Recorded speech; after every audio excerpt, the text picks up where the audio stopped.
again. I'm back. Yeah, yeah, yeah. So me and Lucas did a new song on Tribal Roots yesterday. I'm not sure when it's being released. It needs a bit of work, but I'm really excited about that. It feels like it's a song that has been already given to the people. So yeah, I'll be looking forward to sharing it with you.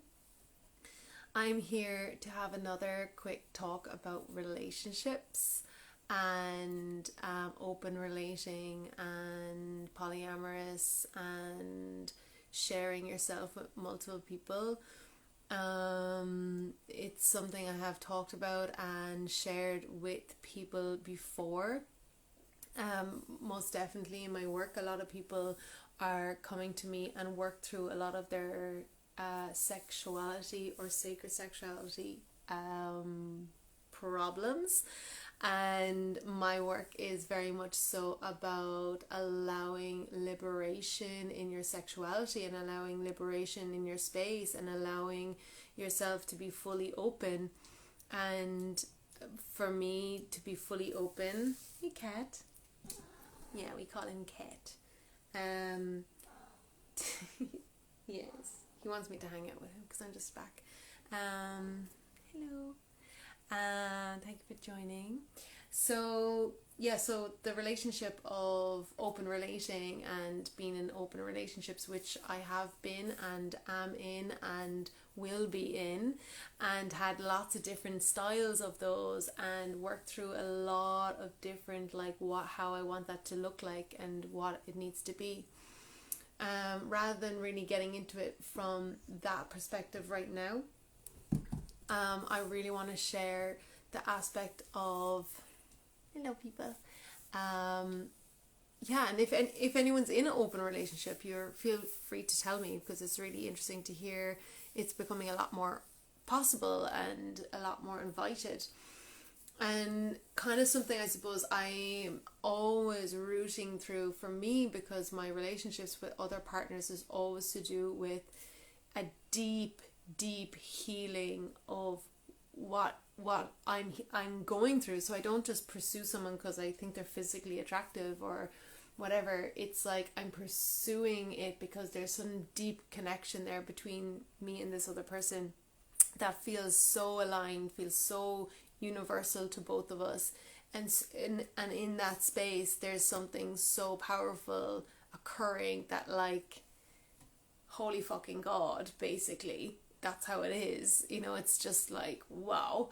Because already with my long-term partner Lucas is, and we have the most amazing relationship. You couldn't ask for anything more in that relationship. It's full, it's rich, it's fully divinely sexual.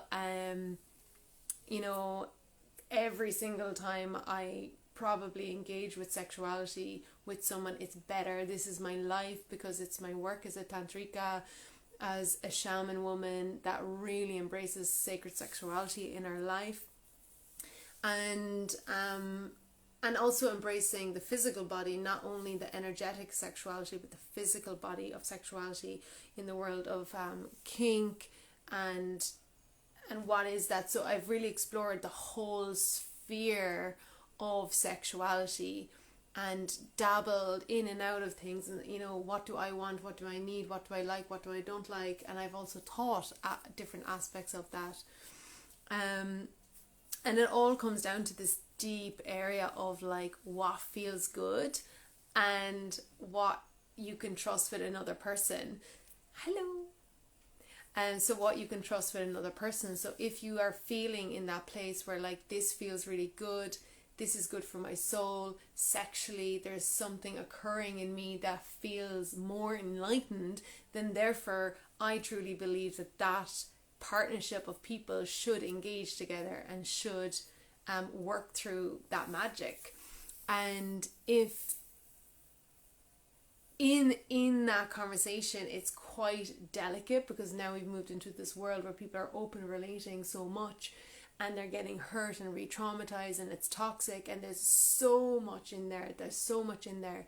And I can't share this in this short live, but from where I move from is constantly for healing. It's a healing purpose. So my journey with sexuality isn't always for pleasure. Pleasure occurs, desire is met, but healing is the focus. It's like, is this healing? And I suppose when we talk about healing, I talk about like our divine masculine and our divine feminine, because if I'm not fully aligned in who I am and open-heartedly moving through the world, then my heart is somehow closed, and maybe I'm ejaculating, and maybe something is telling me that this is good down here in this area. But if we don't have them fully connected through this, and with a cognitive mind of understanding how it is all happening, there's just a constant disconnect. So we don't get this complete up and down gravitational orb of energy, which we are allowed to, basically, like that's actually who we are. And that's like when we hear of Tantra, because it's obviously an ancient practice, Tantra isn't sexual. Tantra is an energy, and it's how we walk through life and how we are. And so when we've mixed that with sexuality, it's because we've lost this area. What is Tantra in here? What's Tantra in here? What's Tantra in here? What's Tantra in here? What's Tantra in here? What's Tantra in here? But when we go down here, it's like, well, if we don't have Tantra in there, you ain't gonna have it up here. It's a whole thing.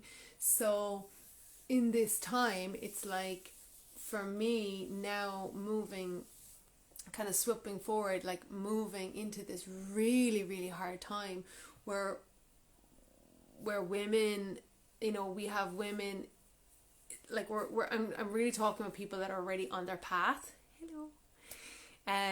Women that are already on their path, but like there's some deep desire of like knowing that this feminine energy, that this sexuality that they have in themselves is allowed to be shared. Like it is allowed to be opened.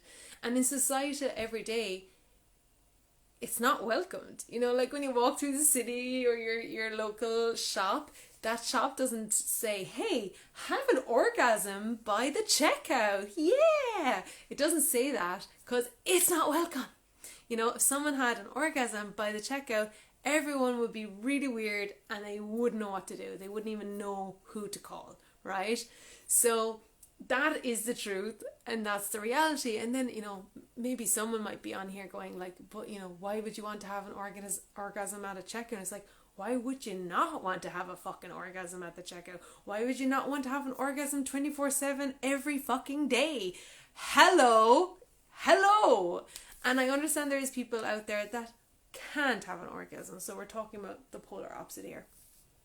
So it's possible to live in that reality, and that's really the reality that I feel like is how I would like to live, and to have a full bliss life, to have that space where I'm constantly just allowing pleasure and just feeling the pleasure and just being open and being able to touch and to be touched by the people that I want to be touched by. So that's not an invitation, just to be clear. So it's such a big bucket, and in the last years, it's, in my life, it's always this thing that I'm working towards in having that community that really understands my needs and I understand theirs. And that, my friends, is hard to find. I've definitely talked about this before. So it's like cultivating and allowing your dreams and your passions about this sexuality and how you want to be with other people. And maybe you are monogamous and you are really fucking happy in your monogamy. But I really want you to invite how much erotic self could be in that monogamy. Whether it's just with you, or like your own monogamous self is what I mean, or monogamy with your partner, same-sex partner, or opposite sex, or in between.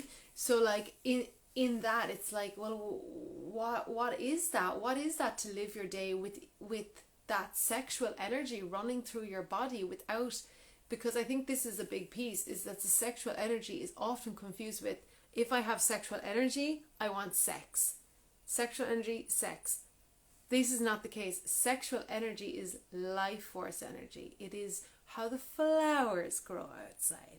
It's how your food is made.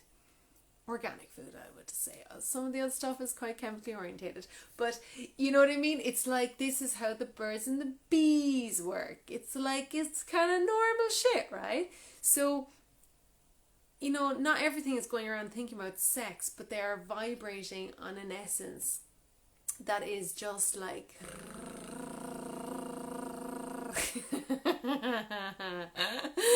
the one I'm vibrating on. So it's like, for me, you know, I am like, hey, are you vibrating on this one? Because if you're vibrating on that one, I definitely want to be vibrating with you. And then it's like, so this is what happens. So when we talk about being radiant, it's like, well, if you walk through life radiant, then you attract things, right? So like, you know, and radiance comes from our sexual being.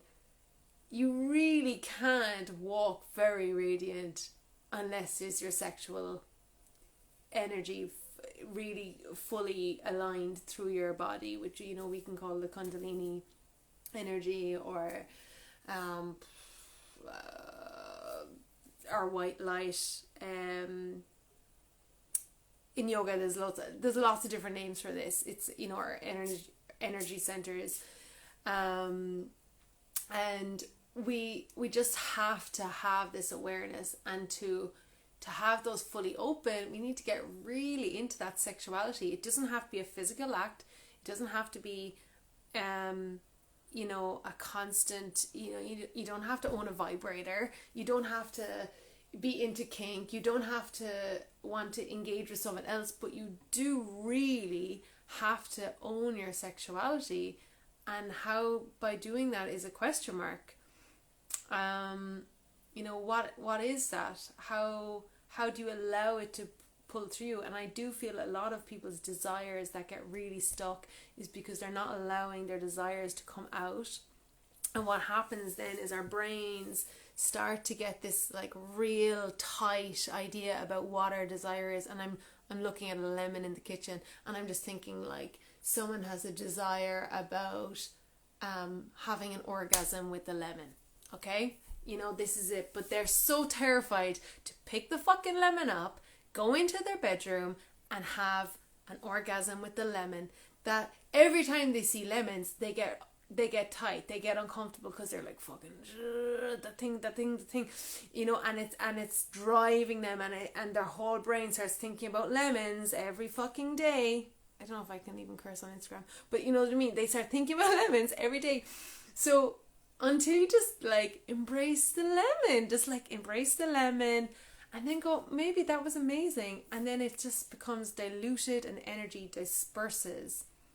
Or talk about this lemon dynamic you have. The birds. Talk about this lemon dynamic with the world. It starts diluting it again. So what happens is we have these concentrated fantasies, I suppose, more than desires, because desires, normally people act on them, whereas fantasies are things that like you never think that are going to happen. So if we do that, the possibility of shit actually becoming real, or letting go and making more space for something more amazing, is possible. And I just want to totally put in there, you know, never abuse anyone else, and always have consent and boundaries with all of these weird things that you might want to do.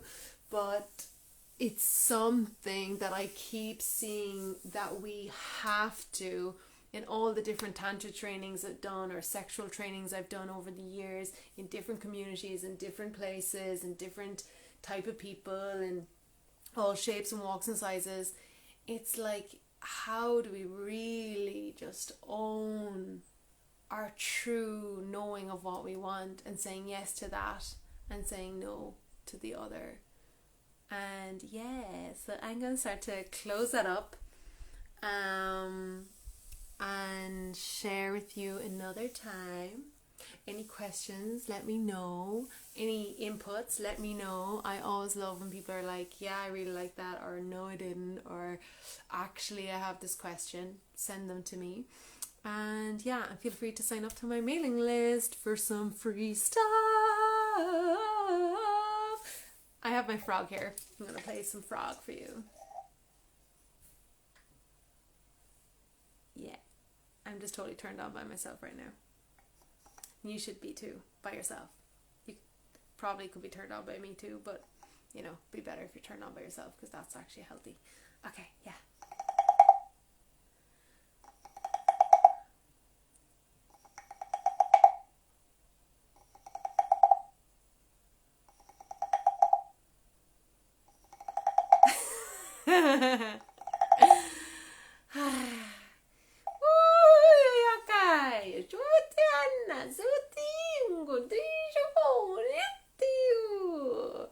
So it's beautiful sharing that with you. If anyone's jumping in at the end, which they are, hello and welcome, goodbye. But do check out it. It's about open relating, and yeah, enjoy it. Itchy eye. Slánta.